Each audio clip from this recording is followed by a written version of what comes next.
Je suis heureux de vous accueillir en son enceinte à l'occasion de la cérémonie de signature d'un protocole d'accord normalement entre l'Université d'État d'Haïti et le Centre ambulancier national du ministère de la Santé publique et de la population.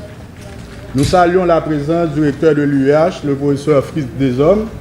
Nous saluons aussi la présence du directeur général du ministère de la Santé publique, le docteur Lauré Adrien, la présence aussi du docteur Didier Ewold, lui, directeur du Centre ambulancier national. Nous saluons aussi la présence de l'équipe accompagnant le CAN, disons, et les membres du rectorat ici présents, les membres de la presse. Donc nous pensons que normalement c'est un protocole qui vient à point nommé parce que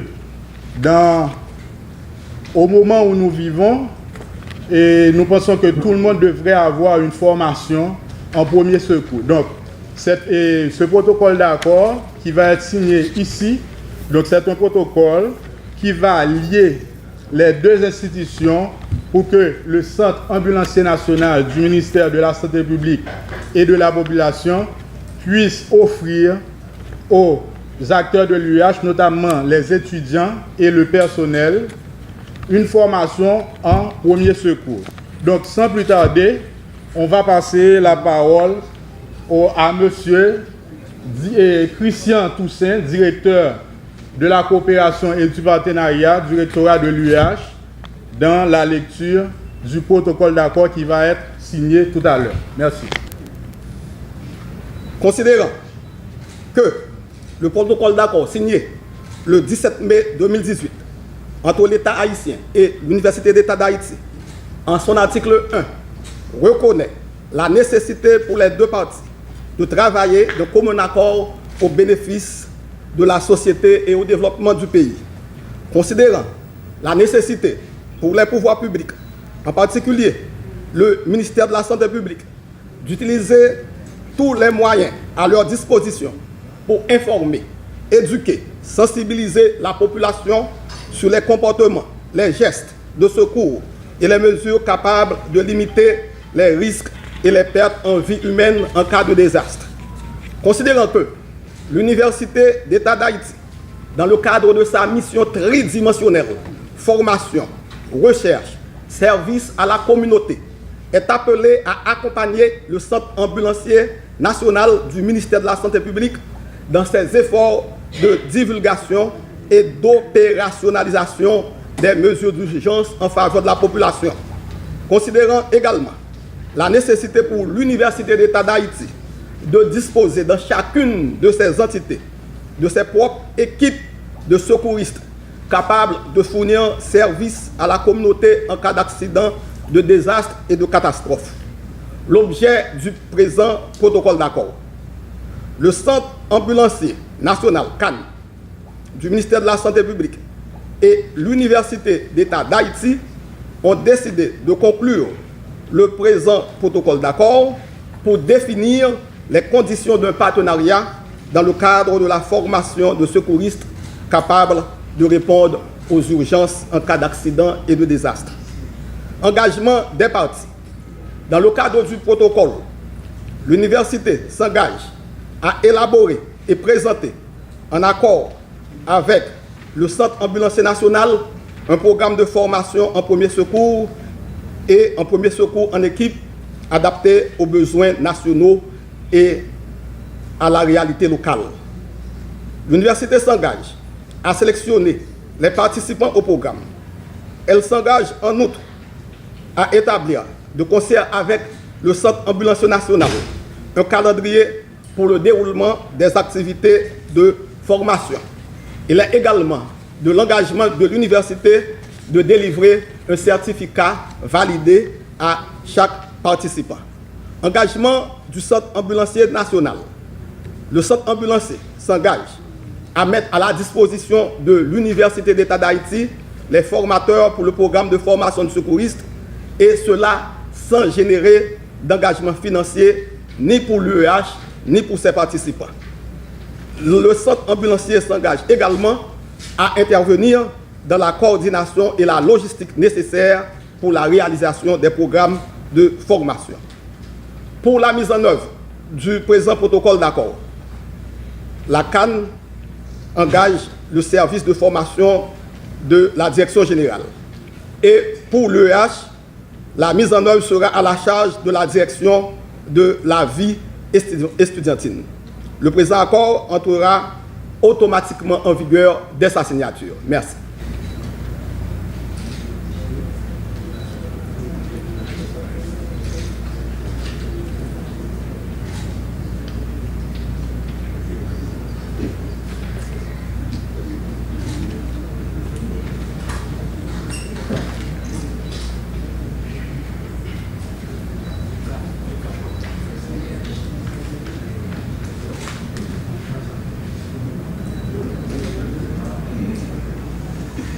Dans les attributions du Centre ambulancier national consacrées par la loi organique de février 2016, il est fait obligation au Centre ambulancier national de former la population haïtienne sur les gestes de premier secours. De 2016 à date, c'est une attribution qui est restée quand même en veilleuse pendant plusieurs années. Certes, le CAN a formé ses employés. Le CAN a formé des personnes faisant partie de groupes organisés de la société et avec lesquels nous avons l'habitude de travailler. Cependant, cette mission de former la population prend aujourd'hui une toute autre dimension.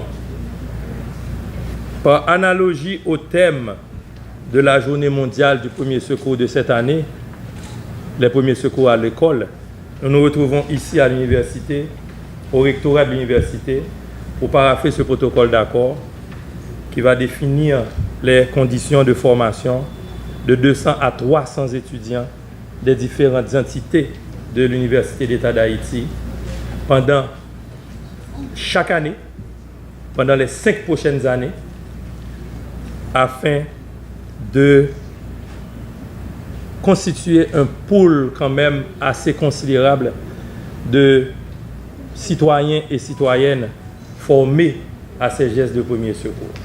Ces gestes de premier secours dont nous parlons sont simples à la vérité.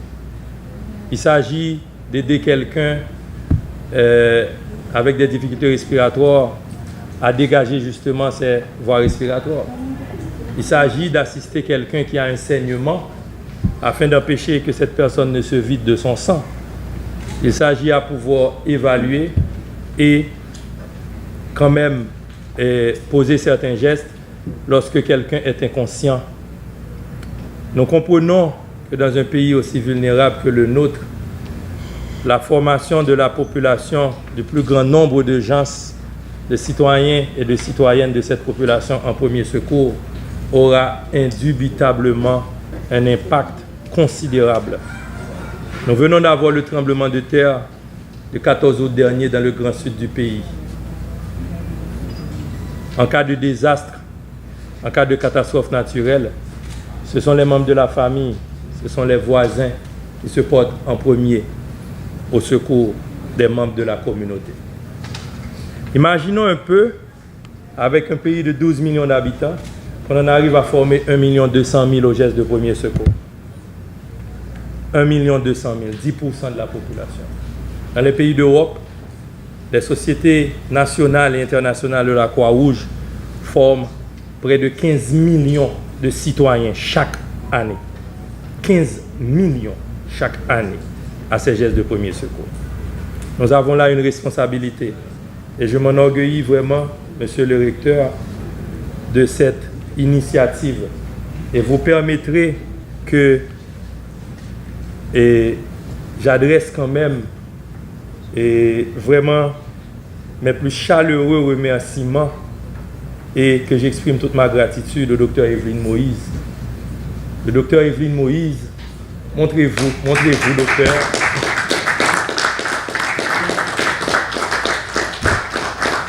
Le docteur Evelyne Moïse, membre du cabinet du recteur, à titre bénévole, il faut le préciser, est bien l'artisan de cette initiative.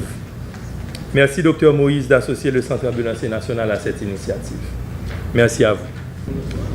Les premières personnes à se mobiliser, ce sont les témoins, les voisins, les membres de la communauté. Donc si ces gens-là ne sont pas formés, ils peuvent, au lieu de porter secours à la victime, contribuer beaucoup plus à la détérioration de son état de santé, parce qu'en matière de soins d'urgence, ce que nous appelons les soins préhospitaliers, c'est-à-dire avant même l'arrivée de l'ambulance ou à l'arrivée de l'ambulance, mais avant l'arrivée de la victime à l'hôpital, ces soins préhospitaliers ont une importance capitale.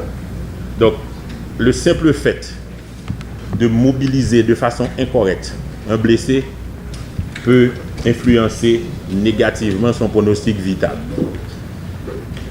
Ceci est d'autant plus important, Monsieur le recteur, de former la jeunesse, que nous assistons souvent dans certains pays aux interventions de jeunes enfants qui peuvent être le sauveteur de leurs parents en cas d'accident à domicile. Si vous regardez tout le temps les télévisions étrangères, vous voyez des enfants d'à peine 6 ans qui ont appelé le secours et qui peuvent exécuter les gestes dictés par téléphone en attendant l'arrivée des secours. Chez nous, nous ne sommes pas sûrs que, même chez des adultes, pourtant bien rodés à d'autres activités, c'est une activité qu'on maîtrise. Donc, introduire même les soins de premier secours dans le curriculum, je vais un peu loin, c'est peut-être quelque chose à envisager. Moi, j'ai eu mon premier cours de secourisme en PCB, en première année de médecine, ce que nous appelons la première année de médecine. Mais avouez quand même qu'il était déjà tard, parce qu'on avait tous, pour la majorité, la vingtaine. Il y avait des plus jeunes dont je faisais partie qui n'avaient pas encore atteint la vingtaine, mais on était déjà dans la vingtaine. Or, nous pensons que ce sont des gestes qui ne sont pas forcément automatiques, qu'il vaut mieux les enseigner tôt pour que les gens puissent les maîtriser. Donc, c'est un plaisir pour le ministère d'être là aujourd'hui. Il faut que je vous dise aussi que le CAN a évolué. Le CAN a un statut quasiment autonome.